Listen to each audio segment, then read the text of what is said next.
Well, there were a number of questions here with people who were extremely bothered. And I think it's a very brave thing for you to say, especially in kind of a multicultural community, right, where we're supposed to respect everybody and no one's going to hell just because they happen to be Jewish or not Christian or not following the Gospels.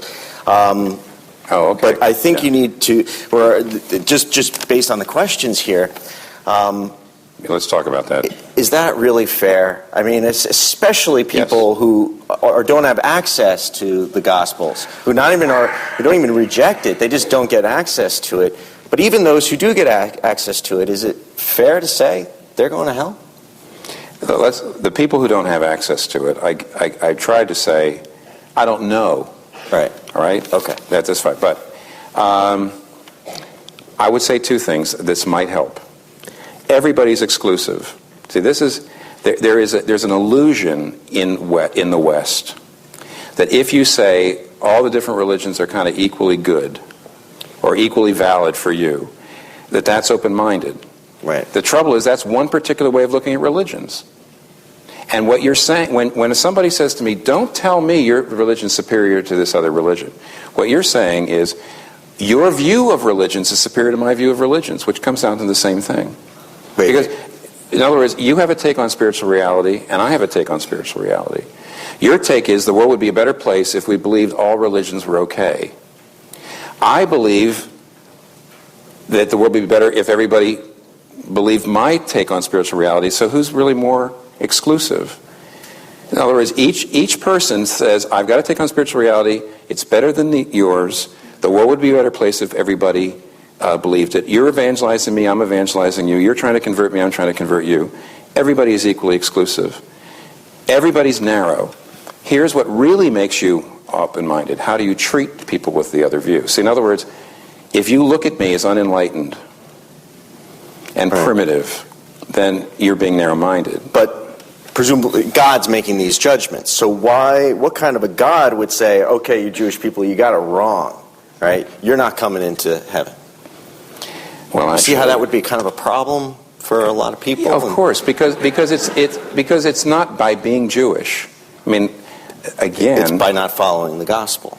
Yeah, right. That's right. But even there, well, look, C.S. Lewis in his book on, and actually even George MacDonald, who was sort of a kind of a mentor of Lewis, believed that everybody in their soul is moving toward a decentered self with God in the middle, or a centered self with yourself in the middle. You can see in this life people who are very self-centered. And by the way, see, what's interesting to me is I see Christians who are self-centered, believing Christians who believe all my doctrines are self-centered. I see a guy like you, even though I've only known you for a couple hours now, who have don't have a self-centered life at this point, from what I can tell. There's a graciousness, there's an other orientation. Sure, there are other people who would disagree, okay. But, Well, I mean, I've only 2 hours, 3 more hours would be different. What Lewis is trying to say is if we live forever, this process is going to take you to heaven and hell. 1 billion years from now, a person who is getting God in the center and taking yourself out of the center is going to be an angel. A person who is living for him or herself is going to be a devil. How that happens, as far as I know, the only way I know that happens is the gospel. And not just being a Christian, saying I'm going to be living a good life and, obey the Ten Commandments and do like Christ. That produces Pharisees and self-centered people. So it's complicated, but nevertheless, I think what has to be, just before you go away from this, chapter 1 in the book, if you can get it, is everybody is exclusive. People who say all religions are the same. Oh, let me use this illustration because my wife is going to kill me if I don't. Okay. And she's here tonight. Okay. I mean, she will just criticize me, actually. Right. The traditional understanding of religions in the West is the blind man and the elephant. Here's an elephant. Here's 6 blind men. Everyone's holding on to part of the elephant and describing the part they have as if it's the whole elephant. So, one man is holding the trunk saying, oh, elephants are like snakes. One man is holding, the legs saying elephants are like a tree stump. And so the idea is every religion sees part of the spiritual reality, but no religion sees all of it. And every religion is narrow-minded because it tends to say, I can see the whole thing. And this illustration, and Leslie Newbigin, who was a British theologian, says the trouble with this illustration is the only way you could know that all religions are equally good, but none of them have the whole truth, the only way you could know that no blind man has the whole elephant is if you think you see the whole elephant. In other words, the illustration doesn't work unless you believe that.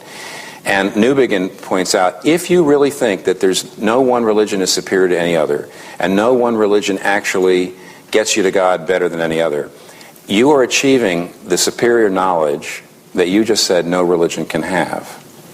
And therefore, it's impossible for you to really be inclusive. Nobody's inclusive. Everybody thinks I've got to take on spiritual reality that's better than everybody else's.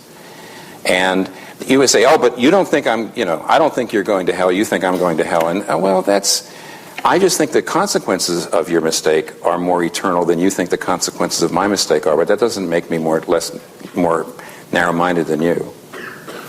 Okay? All right. I mean, it's just... Yeah. Otherwise, if you... Yeah, I mean, look... No, it's just simply... What did I say? Yeah, no, I get it. You do? Yeah.